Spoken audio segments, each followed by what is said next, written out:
మీ మోకాల నొప్పులకు ఎటువంటి సర్జరీ లేకుండా ఎపియాన్ పెయిన్ క్లినిక్ అందిస్తున్న అత్యాధునిక చికిత్స. ఇది చాలా ఇంపార్టెంట్ అండి. మనకి డయాబెటిక్ పాపులేషన్ పెరుగుతూ ఉంది కాబట్టి దేశవ్యాప్తంగానే కాకుండా ప్రపంచవ్యాప్తంగా హైయెస్ట్ ఇన్సిడెన్స్ ఆఫ్ షుగర్ మన ఏరియాలోనే ఉంది కాబట్టి షుగర్ గురించి కొద్దిగా ఐడియా ఉండడం చాలా ఇంపార్టెంట్. అయితే ఒక నార్మల్ పర్సన్కి షుగర్ డయాగ్నోస్టిక్ క్రైటీరియాలో 3 జనరల్గా మేము తీసుకుంటాం.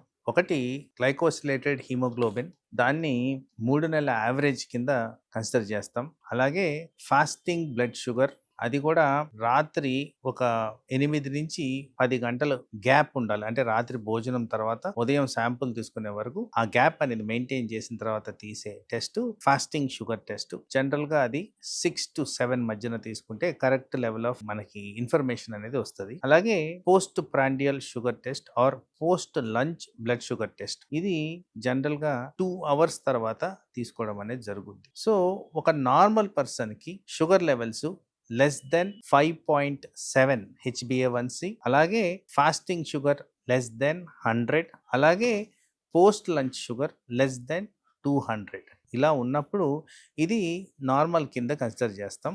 అలాగే ఎవరికైతే ప్రీ డయాబెటిక్ స్టేట్ అంటామో HbA1c గ్రేటర్ దెన్ 5.7 నుంచి 6.5 వరకు అది ప్రీ డయాబెటిక్ స్టేజ్ కింద కన్సిడర్ చేస్తాం.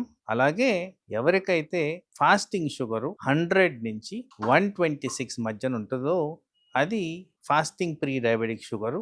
అలాగే పోస్ట్ లంచ్ షుగర్ అనేది 140 నుంచి 200 మధ్యన ఉండేది ప్రీ డయాబెటిక్ స్టేజ్ కింద కన్సిడర్ చేయాలి. సో ఈ క్రైటీరియా ప్రకారం చూస్తే ప్రీ డయాబెటిక్ స్టేజ్ ని ఏ ఒక్క కండిషన్ గాని మనకి టిక్ పడితే అది ఉన్నట్టే. దీన్ని కాస్త జాగ్రత్తగా ఉండాలి. ముఖ్యంగా ప్రీ డయాబెటిక్ స్టేట్ ని గ్రహించినప్పుడు మనము డాక్టర్ ఇచ్చిన సూచనలు, సలహాలు, ఎక్స్పర్ట్ ఒపీనియన్ అంటే డైటీషియన్ కానివ్వండి, ఎక్సర్సైజ్ అడ్వైజర్స్ కానివ్వండి, వీళ్ళు ఇచ్చిన సలహాలు పాటిస్తే ప్రాపర్ మెయింటెనెన్స్ వల్ల అట్లీస్ట్ డయాబెటీస్ కి ప్రోగ్రెస్ అవ్వకుండా చాలా సంవత్సరాలు మనం పోస్ట్పోన్ చేసుకోవచ్చు. ఎందుకంటే అందరూ ఇక్కడ గ్రహించాల్సింది ఏంటంటే, ఒక్కసారి డయాబెటిక్ పర్సన్ కి ఆ లక్షణాలు కనబడుతున్నాయంటే జనరల్ గా ఇన్సులిన్ హార్మోన్ ప్రొడక్షన్ 50% రెడ్యూస్ అయినప్పుడే కనిపిస్తుందని శాస్త్రపరంగా రుజువులు ఉన్నాయి. కాబట్టి ఇది గ్రహించడం చాలా ఇంపార్టెంట్. తగు చర్యలు తీసుకొని డయాబెటీస్ రాకుండా చేసుకోవడం ఇంపార్టెంట్.